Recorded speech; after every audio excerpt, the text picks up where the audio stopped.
Xalqimizda gap bor, payg'ambarlar kuyovlarni siylagan, kuyovlarni hurmat qilgan deymiz. Lekin kelinlar esa huzurimizdagi Allohning omonati ekanligimizni mutlaqo unutib qo'yamiz.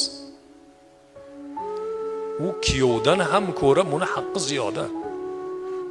Chunki kuyov o'g'lingiz bag'ringizda, kelin uni yoshligidan ota-onasi oq yuvib, oq tarab butun mehribonligini o'g'ildan ham ko'ra qizga ko'proq qiladi. Inson tabiati shunaqa. Chunki bu zaifa. Shu bilan birga qiz farzandning mehri o'g'il farzandlardan ko'ra ota-onaga 1000 barobar ziyoda bo'ladi. Qizi borlar bilamiz hammamiz buni. Endi shuni voyaga yetkazib, endi qo'lidan bir ish keladigan bo'lganda, tayyor dastyor bo'lganda sizni xonadoningizga berib yuboradi. Bir o'ylab ko'ringchi. Bejizga dinimizni Allohning omonati deb shu maqomga chiqarib qo'ymadi-da ularni.